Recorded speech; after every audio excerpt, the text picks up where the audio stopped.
शक्करवार संतोषी माता व्रत कथा। अगर आप शक्करवार व्रत करते हैं तो शक्करवार की कथा आवश्यक सुननी या पढ़नी चाहिए।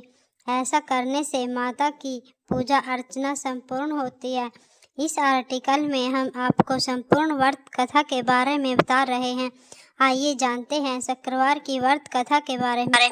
एक गांव में एक बुढ़िया रहती थी जिसके 7 बेटे थे। 6 बेटे कमाने वाले थे और एक बेटा निकम्मा था। बुढ़िया माँ 6 पुत्रों का जूठा 7वें पुत्र को देती। 7वां पुत्र एक दिन अपनी पत्नी से बोला, देखो मेरी माता का मुझ पर कितना प्रेम है। वह बोली, क्यों नहीं, सबका जूठा बचा हुआ तुमको खिलाती है। वह बोला, जब तक आंखों से न देखूं मान नहीं सकता। पत्नी ने हंसकर कहा, देख लोगे तब तो मानोगे। कुछ दिन बाद एक बड़ा त्योहार आया। घर में 7 प्रकार के भोजन और चूरमा के लड्डू बने। वह पत्नी की बात को जांचने के लिए सिर दर्द का बहाना बनाकर पतला कपड़ा सिर पर ओढ़कर रसोई में जाकर सो गया और कपड़े में से सब देखता रहा।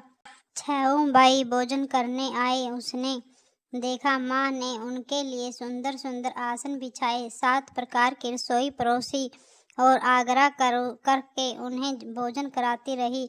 वह देखता रहा। 6 भाई भोजन कर उठ गए।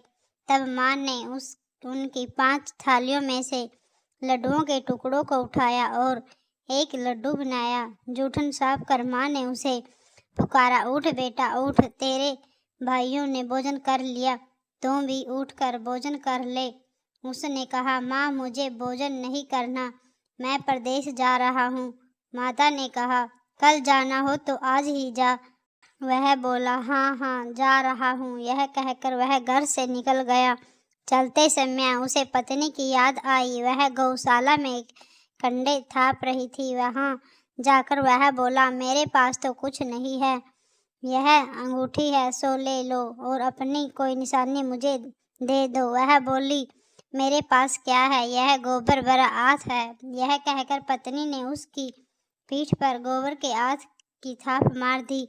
वह चल दिया। चलते चलते दूर देश में पहुंचा।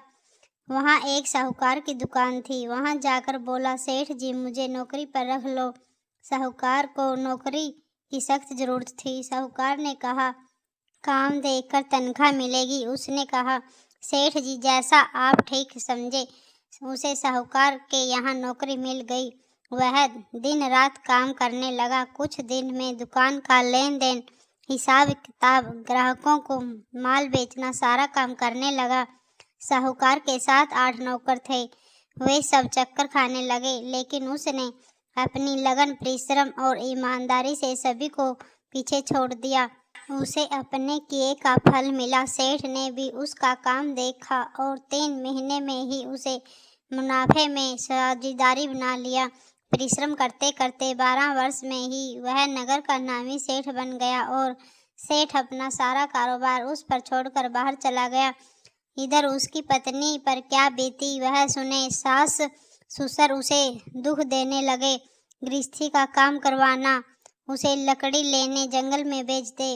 इस बीच घर की रोटियां के आटे से जो भूसी निकलती उसकी रोटी बनाकर रख दी जाती और फूटे नारियल की नरेली में पानी दिया जाता।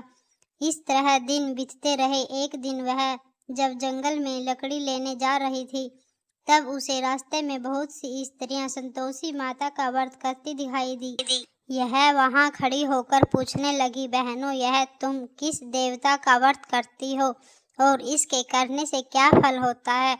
इस व्रत के करने की क्या विधि है? यदि तुम अपने इस व्रत का विधान मुझे समझाकर कहोगी तो मैं तुम्हारा बड़ा एहसान मानूंगी। उनमें से एक स्त्री बोली, सुनो, यह संतोषी माता का व्रत है। इसके करने से निडरता, दरिद्रता का नाश होता है, लक्ष्मी आती है, मन की चिंताएं दूर होती है, मन को प्रसन्नता और शांति मिलती है, भांज को पुत्र मिलता है, प्रतिम बारां गया हो तो वह शीघ्र लौट आता है, कुंवारी कन्या को मन पसंद वर मिलता है, चलता मुकदमा खत्म हो जाता है, घर में कै कलेश से छुटकारा मिलता है, घर में धन जमा हो, धन जायदाद का लाभ होता है और भी मन में जो कुछ कामना हो सब संतोषी माता की कृपा से पूरी हो जाती है, इसमें संदेह नहीं। वह पूछने लगी, यह व्रत कैसे किया जाता है, यह भी बताओ तो बड़ी कृपा होगी। वह स्त्री कहने लगी, बिना परेशानी, श्रद्धा और प्रेम से जितना भी बन सके प्रसाद लेना, 5.25 पैसे से 5.25 आने तथा इससे भी ज्यादा शक्ति और भक्ति के अनुसार गुड़ और चना ले। हर शुक्रवार को निराकर रहकर कथा कहना सुनना। इसके ओम बीच कम नहीं टूटे। लगातार नियम पालन के करना। सुनना वाला कोई न मिले तो घी का दीपक जलाकर उसके आगे जल के पात्र को रखकर कथा कहना, परंतु नियम न टूटे। जब तक कार्य सिद्ध न हो नियम पालन करना और कार्य सिद्धि हो जाने पर व्रत का उद्यापन करना। 3 मास में माता पूरा फल प्राप्त करती है। यदि किसी के ग्रह खोटे हैं तो भी माता रानी 1 वर्ष में अवश्य उनको अनुकूल करती है। कार्य सिद्ध होने पर ही उद्यापन करना चाहिए, बीच में नहीं। उद्यापन में अढ़ाई सेर आटे का खाजा तथा इसी अनुसार खीर तथा चने का साग बनाना। 8 बच्चों को भोजन कराना। जहाँ तक मिले देवर जेठ भाई बंधु कुटुंब के लड़के लेना, न मिले तो रिश्तेदारों और पड़ोसियों के लड़के बुलाना, उन्हें भोजन करा यथाशक्ति दक्षिण दे। माता के नियम पूरा करना। ध्यान रखना उस दिन घर में कोई खटाई न खाई। यह सुनकर वह वहां से चल दी। रास्ते में लकड़ी के बोझ को बेच दिया और उन पैसों से गुड़ चना ले माता के व्रत की तैयारी करने आगे चली। रास्ते में संतोषी माता के मंदिर में जा माता के चरणों में लौटने लगी। विनती करने लगी, माँ मैं नदीन हूँ, निपटी मूर्ख हूँ, व्रत के नियम कुछ जानती नहीं, मैं बहुत दुखी हूँ। हे माता मेरा दुख दूर करे, मैं तेरी शरण में हूँ। माता को दया आई। एक शुक्रवार बीता कि दूसरे शुक्रवार को ही उसके पति का पत्र आया और तीसरे शुक्रवार को उसका भेजा हुआ पैसा आ पहुंचा। यह देखकर जेठानी मुँह सिकुड़ने लगी। इतने दिनों बाद इतना पैसा आया, इसमें क्या बड़ाई है। लड़के ताने देने लगे। काकी के पास अब पत्र आने लगे, रुपया आने लगा। अब तो काकी की खातिर ही बढ़ेगी। अब तो काकी बुलाने से भी नहीं बोलेगी। बेचारी सरलता से कहती, भैया पत्र आया, रुपया आया तो हम सबके लिए अच्छा है। ऐसा कहकर आंखें में आंसू भरकर संतोषी माता के मंदिर में जा पहुंची। माता श्रेणी के चरणों में गिरकर रोने लगी। माँ मैंने तुमसे पैसा नहीं मांगा, मुझे पैसे से क्या काम, मुझे तो अपने सुहाग से काम है। मैं तो अपने स्वामी के दर्शन और सेवा मांगती हूँ। तब माता ने प्रसन्न होकर कहा, जा बेटी तेरा स्वामी जल्दी ही आएगा। यह सुन खुशी से बावली हो वह घर आकर काम करने लगी। संतोषी माँ विचार करने लगी, इस बोली पुत्री से मैंने कह तो दिया कि तेरा पुत्र शीघ्र आएगा, पर आएगा कहाँ से, वह तो इस सपन में भी याद नहीं करता। उसे इसकी याद दिलाने में मुझे ही जाना पड़ेगा। संतोषी माता ने उस बुढ़िया के बेटे को सपन में समझाया, पुत्र तेरी घरवाली कष्ट उठा रही है। यह बोला, हाँ माता यह तो मुझे भी मालूम है, परंतु क्या करूं, वह कैसे जाऊं, परदेश की बात है, लेन देन का सारा हिसाब किताब है, कोई जाने का रास्ता नजर नहीं आता। आप ही कोई राह दिखाए कि वह कैसे जाऊं। माँ कहने लगी, सवेरे नहा धोकर संतोषी माता के नाम ले, घी का दीपक जलाकर अखंड जोत कर और दुकान पर जा बैठना। देखते देखते तेरा लेन देन चुक जाएगा, जमा माल बिक जाएगा। सांझ होते होते धन का ढेर लग जाएगा। वह अगले दिन सुबह बहुत जल्दी उठा। उसने अपने मित्र बंधुओं को वे माता द्वारा कही गई बात कह सुनाई। वे सब उनकी बात सुनकर उनकी हंसी उड़ाने लगे। वह कहने लगे कि कहीं कभी सपने की बात भी सच्ची होती है। एक बूढ़ा व्यक्ति बहुत समझदार था। वह बोला, देखो भाई मेरी बात मानो, इस तरह सांझ या झूठ कहने के बदले देवता ने जैसा कहा है वैसे ही करना, तेरा क्या जाता है। बूढ़े की बात मानकर नहा धोकर उसने संतोषी माता को प्रणाम किया। फिर भी का दीपक जलाकर दुकान जाकर बैठा। शाम तक धन का ढेर लग गया। वह हैरान हुआ, मन में संतोषी माता का नाम लेकर प्रसन्न होने लगा। कपड़ा वे सामान खरीदने लगा। सब काम से निपटाकर घर को रवाना हुआ। उधर उसकी पत्नी जंगल में लकड़ी लेने गई। लौटते वक्त थक जाने के कारण संतोषी माता के मंदिर में विश्राम करने बैठ गई।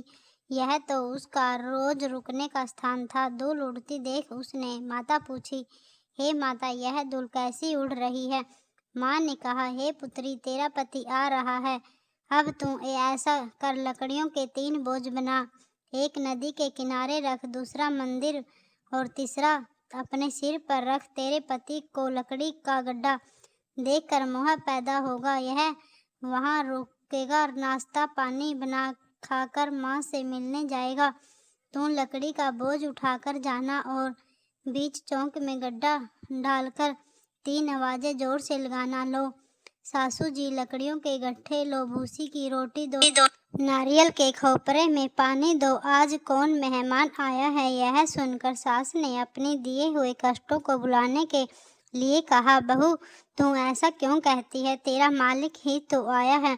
बैठ, मीठा बात खाकर कपड़े गहने पहन। पत्नी की आवाज़ सुनकर उसका स्वामी बाहर आया और उसके हाथ में अपनी अंगूठी देख व्याकुल हो गया। उसने माँ से पूछा, माँ, यह कौन है? माँ बोली, बेटा, तेरी पत्नी है। आज 12 वर्ष हो गए हैं जब से तू गया है। तब से सारे गांव में जानवर की तरह भटकती रहती है। काम काज कुछ करती नहीं, 4 समय आकर खा जाती है। अब मुझे देखकर भूसी की रोटी और नारियल के खापरे में पानी मांगती है। वह बोला, माँ, मैंने इसे भी देखा और तुम्हें भी देखा। मुझे दूसरे घर की चाबी दो, मैं उसमें रहूंगा। ठीक है बेटा, जैसी तेरी मर्जी, कहकर माँ ने चाबी गुच्छा बेटे के सामने रख दिया। उसने दूसरे घर को खोलकर सारा सामान जमाया। एक ही दिन में वह राजा के महल जैसा ठाठ बाट बन गया। अब क्या था, वह सुख भोगने लगी। अगला शुक्रवार उसने पति से कहा, मुझे संतोषी माता का उद्यापन करना है। पति बोला, बहुत अच्छी, खुशी से कर लो। वह उद्यापन की तैयारी करने लगी। जेठ के लड़कों को भोजन के लिए कहने गई। उन्होंने मंजूर किया, परंतु पीछे से जेठानी ने अपने बच्चों को सिखलाया, देखो रे, भोजन के समय सब लोग खटाई मांगना, जिससे उसका उद्यापन पूरा न हो। लड़के भोजन करने आए, खीर पेट भरकर खाई, परंतु बात याद आते ही कहने लगे, हमें कुछ खटाई खाने को दो, खीर खाने हमें बाता नहीं। देखकर आश्चर्य होती है। उन लड़के उठ खड़े हुए, बोले, पैसा लाओ। बोली बहू कुछ जानती नहीं थी। उन्होंने पैसे दे दिए। लड़कों ने बाजार जाकर उन्हें पैसों से इमली खरीदी और खाई। यह देखकर बहू पर माता जी ने कोप किया। राजा के दूत उसके पति को पकड़कर ले गए। अब सब मालूम हो जाएगा।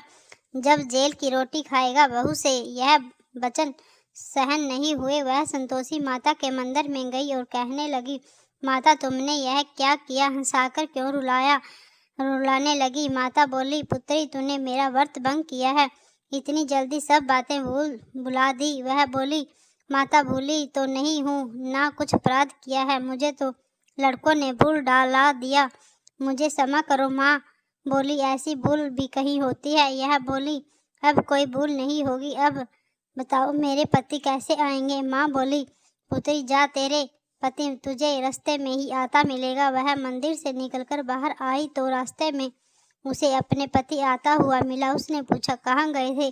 वह बोला, इतना धन जो कमाया है उसका कर राजा ने मांगा था, वह भरने गया था। वह प्रसन्न होकर बोली, भला हुआ, अब घर चलो। फिर अगला शुक्रवार आया। वह बोली, मुझे माता का उद्यापन करना है। पति ने कहा, ठीक है, करो। वह फिर जेठ के लड़कों से भोजन को कहने गई। जेठानी ने लड़कों को सिखाया दिया कि तुम पहले ही खटाई मांगना। लड़के भोजन करने बैठे, लेकिन भोजन करने से पहले ही कहने लगे, हमें खीर पूरी नहीं भाती, जी बिगड़ता है, कुछ खटाई खाने को दो। यह बोली, खटाई खाने को नहीं मिलेगी, खाना हो तो खाओ। उनके उठकर चले जाने पर उसने ब्राह्मणों के लड़के बुलाकर भोजन करवाया। दक्षिणा दी की जगह उन्हें एक एक फल दिया। इससे संतोषी माता प्रसन्न हो गई। माता की कृपा से 9 माह बाद उसका चंद्रमा के समान एक सुंदर पुत्र प्राप्त हुआ। पुत्र को लेकर वह प्रतिदिन संतोषी माता के मंदिर में जाने लगी। माँ ने सोचा कि यह रोज आती है, आज क्यों नहीं मैं इसके घर चली जाऊं, इसका सारा दुख दूर तो सही। यह विचार कर माता ने भयानक रूप बनाया। गुड़ और चने से सना मुख, ऊपर से मूंड के समान ओठ, उस पर मक्खियों भिन बना रही थी। दहलीज में पैर रखते ही उसकी सास चिल्लाई, देखो रे, कोई चुड़ैल डाकिनी चली आ रही है। लड़कों, इसको भगाओ, नहीं तो सबको खा जाएगी। बहू रोशनदान से देख रही थी। वह प्रसन्न हो उठी। आज मेरी माता मेरे घर आई है। यह कहकर दूध पीते बच्चे को गोद उतार दिया। इस पर उसको सास क्रोध में भर कर बोली, अरे रांड, इसे देखकर कैसी उतावली हुई है जो बच्चे को पटक दिया। इतने में माँ के प्रताप से जहाँ देखो वहाँ लड़के ही लड़के नजर आने लगे। यह बोली, माँ जी, मैं जिनका व्रत करती हूँ यह वही संतोषी माता है। इतना कहकर उसने झट से घर के सारे किवाड़ खोल दिए। सबने माता के चरण पकड़ लिए और विनती कहने लगे, हे माता, हम मूर्ख अज्ञानी है, तुम्हारे व्रत की विधि हम नहीं जानते। तुम्हारा व्रत भंग कर हमने बड़ा अपराध किया है। हे माता, आप हमारे अपराधों को क्षमा करो। इस प्रकार बार बार कहने पर संतोषी माता प्रसन्न हुई। इसके बाद उसकी सास कहने लगी, हे संतोषी माता, अपनी बहू को जैसा फल दिया वैसा सबको देना। जो यह कथा सुने या पढ़े उसका मनोरथ पूरा करे। यदि आपको संतोषी माता की यह कथा थोड़ी सी भी पसंद आई है तो वीडियो को लाइक करें, चैनल को सब्सक्राइब करें और कमेंट में संतोषी माता की जय जरूर लिखें।